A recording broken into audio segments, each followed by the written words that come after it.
बातों को लेकर एग्रीकल्चर मिनिस्टर बन जाना और महाराष्ट्र के मुख्यमंत्री बन जाना, मैं उन शरद पवार से भी पूछना चाहता हूं, उस चर्चा के दौरान कहां थे? उस चर्चा के दौरान कहां थे? नायडू का हल्ला है, नीतीश का हल्ला है, यकीनन अमन पसंद लोग इन्हें माफ नहीं करेंगे, यकीनन जयंत चौधरी को माफ नहीं किया जाएगा, यकीनन चिराग पासवान को माफ नहीं किया जाएगा, लेकिन इनके साथ साथ माफ शरद पवार को भी नहीं किया जाएगा, इनके साथ साथ माफ शशि थरूर को भी नहीं किया जाएगा, इनके साथ साथ माफ राहुल गांधी को भी नहीं किया जाएगा। वो अल्लाह, वो मालिक वहां बैठा हुआ इस मजहब की हिफाजत करेगा, मजहब उसका है, मजहब की हिफाजत वो करेगा। हमें संविधान की हिफाजत करनी है, हमें संविधान की हिफाजत करनी है। मैं इस कानून के खिलाफ इस वजह से हूं क्योंकि यह कानून वायलेशन है आर्टिकल 14 का। मैं इस कानून के खिलाफ इस वजह से हूं क्योंकि ये वायलेशन है आर्टिकल 26 का। बांध के सर पे कफन, हक का फिदाई निकला, कौन आमादाए तहकार है, जाओ कह दो। डरोगे तो नहीं?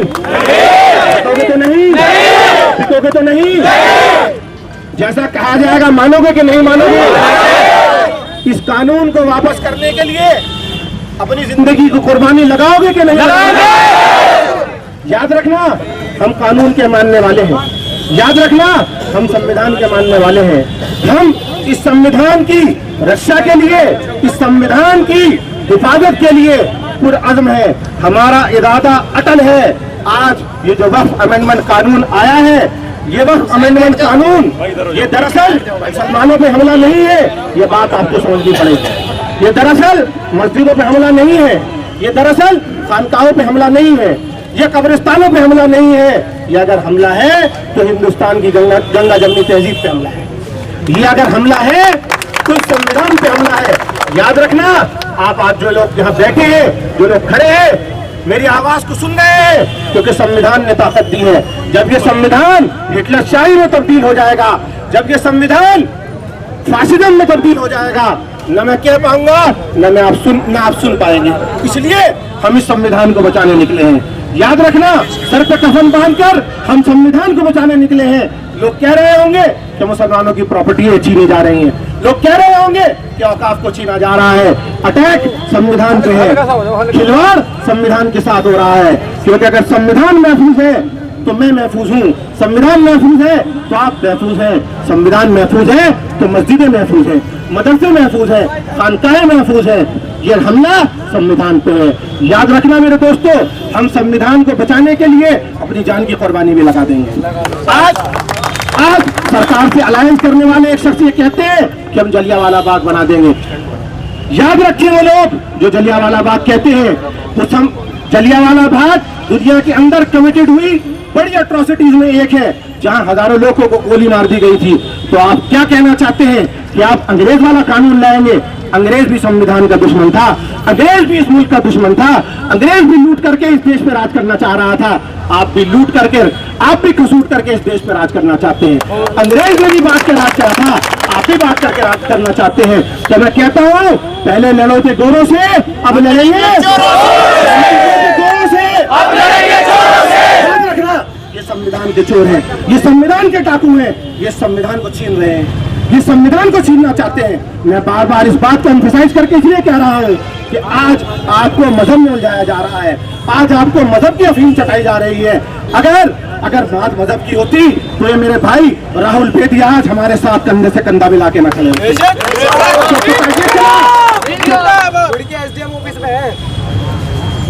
तो पता ये चला कि लड़ाई संवैधानिक थी, लड़ाई संवैधानिक है, लड़ाई हिंदू मुसलमान नहीं है। हमें इस लड़ाई को हिंदू मुसलमान नहीं बनाना है।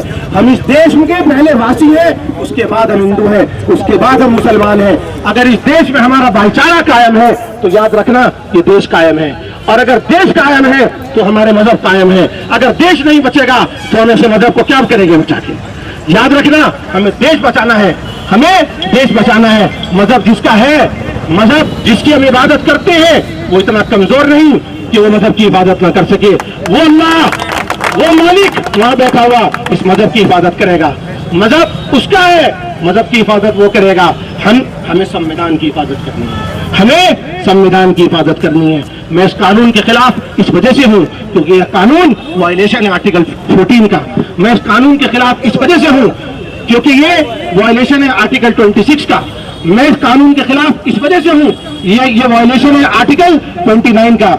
मैं इस कानून के खिलाफ इस वजह से हूं क्योंकि यह काला कानून संविधान के खिलाफ है, ये स्पिरिट ऑफ सेक्युलरिज्म के खिलाफ है। आप कौन सा कानून लाना चाहते हैं? आप ये कह रहे हैं कि सबसे ज्यादा प्रॉपर्टी डिफेंस और रेलवे के बाद वक्त की है, तो आप झूठ बोलते हैं। आप झूठ बोलते हैं। तेलंगाना, उड़ीसा, तमिलनाडु, आंध्र प्रदेश, इनके एंडोमेंट की प्रॉपर्टीज 9 लाख एकड़ से ज्यादा है। तो ये झूठ आप संसद में बोल रहे हैं, आप ऑन रिकॉर्ड बोल रहे हैं। मैं आपको ये बात बताना चाहता हूं कि जो जेपीसी में बिल भेजा गया, उस जेपीसी के जो बिल था और उसके बाद जो बिल पार्लियामेंट में टेबल हुआ है, वो दोनों बिल अलग हैं। ये सरकार की चोरी है। मैं इसलिए सरकार को चोर कहता हूं। मैं आपको प्रूफ करूंगा। जो टेबल बिल हुआ है वो टेबल बिल दूसरा है, जो जेपीसी को बिल गया है वो बिल दूसरा है। आज वो लोग जो सियासी पार्टियों के नाम लेवा है, आज वो लोग जो सियासी पार्टियों के गुण गाते हैं, आज वो लोग जिनका शुक्रिया अदा किया जा रहा है, मैं पूछना चाहता हूं 12 बजे यह बिल टेबल हुआ, इस देश के विपक्ष के नेता 12:45 पे सदन में आए हैं। वो कहां थे तब तक? ये सवाल मुझे पूछना पड़ेगा, ये सवाल आपको पूछना पड़ेगा। सवाल सिर्फ सरकार से नहीं पूछा जाएगा, सवाल इस विपक्ष से भी पूछा जाएगा जो आज हमारा वोट लेकर नेता प्रतिपक्ष बने बैठे हैं, जो आज हमें ठगने का काम कर रहे हैं, जो आज हमें लूटने का काम कर रहे हैं। देखो, जब ये बिल आया 12 बजे तो हिंदुस्तान का नेता प्रतिपक्ष मौजूद नहीं था, शहजादा मौजूद नहीं था। धिक्कार ऐसे शहजादे पे जिसने इतने लोगों को पीछे छोड़ दिया और उनके वोट की दलाली और उनके वोटों पर टाका डाल रहा है। तो आप याद रखना, आपको अगर कोई ये मिले तो इनसे पूछे, बताओ तुम्हारा नेता कहां था? 12 बजे ये बिल टेबल हुआ, तुम्हारा नेता 12:45 पे आया। क्या नेता प्रतिपक्ष ने लोकसभा की प्रोसीडिंग उठाकर देखिए, क्या नेता प्रतिपक्ष ने एक भी बात इस बिल के खिलाफ कही या नहीं कही? लंच के बाद नेता प्रतिपक्ष चले जाते हैं और रात को वोटिंग में आते हैं, और जिसको शेरनी का दूसरा स्वरूप कहा जा रहा है वो प्रेजेंट नहीं है। शशि थरूर प्रेजेंट नहीं है। हमारे वोटों को लेकर एग्रीकल्चर मिनिस्टर बन जाना और महाराष्ट्र के मुख्यमंत्री बन जाना, मैं उन शरद पवार से भी पूछना चाहता हूं, उस चर्चा के दौरान कहां थे? नायडू का हल्ला है, नीतीश का हल्ला है। यकीनन अमन पसंद लोग इन्हें माफ नहीं करेंगे। यकीनन जयंत चौधरी को माफ नहीं किया जाएगा। यकीनन चिराग पासवान को माफ नहीं किया जाएगा। लेकिन इनके साथ साथ माफ शरद पवार को भी नहीं किया जाएगा। इनके साथ साथ माफ शशि थरूर को भी नहीं किया जाएगा। इनके साथ साथ माफ राहुल गांधी को भी नहीं किया जाएगा। करते हो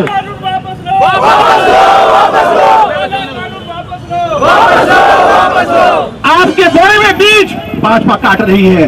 सुनो कान खोल के, 1930 में प्रिवी काउंसिल को तुम्हारे आवाज दादा, तुम्हारे नाना दादा ने यह कानून ब्रिटिश सरकार को दिया था, मुसलमानों से छीन के। मैं इसलिए कहता हूं तुम बड़े चोर हो, मैं इसलिए कहता हूं तुम बड़े डकैत हो। याद रखना, 1930 में कानून आपके पास गया है। 1930 में मेरे और आपके आजाद की जमीनें ब्रिटिश सरकार के पास गई है। उसके बाद 1955 का कानून आया है, उसके बाद 1995 का कानून आया है, उसके बाद 2013 का कानून आया है। तो मेरे और आपके कफन की तैयारी जो मैं बांध कर आया हूं सर पे, मेरे और आपकी कफन की तैयारी आज से 93 साल पहले ये कांग्रेस के लोग कर चुके थे अंग्रेजों के सामने। आप पूछिए इनसे, तारीख गवाह है, आप पूछिए, तारीख गवाह है। लेकिन आज हमने सवाल क्या किया? बेशक सरकार हमारे हुकूक के साथ खिलवाड़ कर रही है, लेकिन ये दोनों लोगों ने आज देश के मनपसंद लोगों को, आज देश की सबसे दूसरी बड़ी सेकुलर आबादी को फुटबॉल बना दिया है। एक तरफ से एक ठोंग मारता है, एक तरफ से एक ठोंग मारता है। हमारे बीच में ये खेल खेल रहे हैं हमें फुटबॉल बनाने का। तो याद रखना मेरे भाइयों, आज हम भले थोड़े से लोग हो, जब ये थोड़े से नौजवान, जैसे आजादी का चोला भगत सिंह ने बोला था, मेरा रंग दे बसंती चोला, मैं रंग दे बसंती चोला। तो मैं आपसे कहना चाहता हूं, इन सेकुलर पार्टी की नाम नहाद गुलामी से निकलकर इस काले कानून की अपने सर पे कफन बांधकर हमें अपने दम पर मुखालफत करनी है। बताओ तैयार हो कि नहीं? बताओ तैयार हो कि नहीं? नाम बदलने का फैशन चला है, नाम बदलने का फैशन चला है। पहले अपने आप को चौकीदार कहा, फिर अपने आप को प्रधान सेवक कहा, फिर अपने आप को अवतार कहा। लेकिन देश की हालत नहीं बदली, देश की हालत नहीं बदली। अब वक्फ अमेंडमेंट बिल का भी नाम बदल दिया, इसका नाम क्या रखा है? उम्मीद। मेरी उम्मीद तब टूटी जब आपकी सरकार आने के बाद कथित गौरक्षकों ने पहलू खान और न जाने कितने ऐसे लोगों को मौत के घाट उतार दिया। मेरी उम्मीद तब टूट गई। आपने कहा उम्मीद लो, जब नोटबंदी में 300 से ज्यादा देशवासी मारे गए और आपने ये कहा था कि अगर व्यवस्था न बदली तो मुझे चौराहे पर खड़े होकर जूते मारना, लेकिन देश की व्यवस्था नोटबंदी से नहीं बदली, इसलिए टूटती है मेरी उम्मीद। आज इस बिल का नाम उम्मीद रख रहे हैं। मेरी उम्मीद तब टूटी जब आपकी पार्टी से जुड़े हुए लोग, आपके पार्टी के सांसद, आपके पार्टी के मुख्यमंत्री जब मुसलमानों, जब इस देश की दूसरी बड़ी आबादी को दहशतगर्द कहते हैं, तब मेरी उम्मीद टूट गई। तब मेरी उम्मीद टूट गई जब आप महिलाओं के उत्थान के लिए 3 तलाक का कानून लाए और आज तक उससे कोई फायदा नहीं हुआ, तब मेरी उम्मीद टूट गई। जब आपने इलेक्शन कैंपेन में ये कहा कि तुम्हारा मंगलसूत्र भी चुरा लेंगे, वो भी उतार लेंगे, तब मेरी उम्मीद टूट गई। बताओ मैं कैसे आपकी उम्मीद मानूं? सड़क पे तो सड़क पे जब आपकी सरकारें छतों पे इबादत नहीं करने दे रही हैं, जो मेरा रिलीजियस राइट है, बताओ मेरी उम्मीद टूटेगी कि नहीं टूटेगी? बताओ टूटेगी कि नहीं टूटेगी? कि नहीं टूटेगी? तो उम्मीद जुड़ी है या टूटी है? उम्मीद जुड़ी है या टूटी है? आवाज नहीं आ रही है। उम्मीद टूटी है, उम्मीद तोड़ी गई है, उम्मीद तोड़ी गई है। इस उम्मीद को जोड़ना है मेरे भाइयों, याद रखना, इस उम्मीद को जोड़ना है, इस उम्मीद को जोड़ना है। बताओ कौन कौन जोड़ने के लिए तैयार है? कौन कौन जोड़ने के लिए तैयार? हमारी प्रशासन से कोई लड़ाई नहीं है। जैसे हम इस देश के बावकार शहरी हैं, ऐसे ये प्रशासन भी बावकार शहरी है। हमारी लड़ाई सरकार से है, हमारी लड़ाई उन फैसिस्ट फोर्सेस से है जो हमारे सेक्युलर हुकूक को तोड़ रही है, जो हमारे मजहब पर डाका डालना चाहती है, जो हमारे मजहबी शनाख्त पर अभी तो बात इंकलाब। तो मैं कह रहा था, इसलिए टूटी मेरी उम्मीद। तो इस उम्मीद को जोड़ने का काम कौन करेगा? इस उम्मीद को जोड़ने का काम ये देशवासी करेंगे, इस देश के नौजवान करेंगे। जहां नौजवान चलता है वहां देश चल पड़ता है। हमें चलना है, हमें उस जगह चलना है, हमें उस जगह पे अपनी आवाज को पहुंचाना है जहां हमारी आवाज पहुंचे और हम ये कह सके सरकार के मुखिया से आंखें में आंखें डाल के, सुनिए, आपसे पहले चंगेज भी आया था, आपसे पहले हलाकू भी आया था, आपसे पहले नादिर भी आया था, आपसे पहले अब्दाली भी आया था, और हमने हिटलर को भी देखा है, हमने मुसोलिनी को भी देखा है। जब वो नहीं रहे तो आप भी नहीं रहेंगे। याद रखना, जालिम को कोई याद नहीं रखता है। क्या हिटलर को याद रखा जाता है? क्या हलाकू खान को याद रखा जाता है? क्या चंगेज को याद रखा जाता है? तारीख ने अगर याद रखा है तो तारीख ने याद रखा है मंगल पांडे को, तारीख ने याद रखा है मोहम्मद अली बाकर को, तारीख ने याद रखा है राम प्रसाद बिस्मिल को, तारीख ने याद रखा है अशफाकुल्ला खान को, तारीख ने याद रखा है वीर अब्दुल हमीद को, तारीख ने याद रखा है गांधी को, तारीख ने याद रखा है अबुल कलाम आजाद को। याद रखा है या भूल गया? याद रखा है, भूल गया? क्या कहते हैं? ये इनके आदर्श है, ये इनके आदर्श है। जिनका आप नाम लेते हैं वो आदर्श है या नहीं, ये मैं नहीं कह सकता। 800,000 साल की बात हो गई, लेकिन आज वो ऐसे लोग इस दुनिया में मौजूद है जिनसे मैं मिला हूं, जिन्होंने गांधी को देखा है, भले ही वो उस समय छोटे थे, जिन्होंने अबुल कलाम को देखा है, जिन्होंने शास्त्री को देखा है। याद रखना, वो लोग जिन्होंने अपने खून से धरती को सींचा था, आज उस धरती को ये खून से लाल करना चाहते हैं। आज ये मुझे आपको लड़ाना चाहते हैं, लेकिन मैं आपको ये कहना चाहता हूँ, इस देश का आदिवासी, इस देश का मुसलमान ही नहीं, इस देश का हिंदू भी अमन पसंद है, इस देश का सिख भी अमन पसंद है, इस देश का ईसाई भी अमन पसंद है।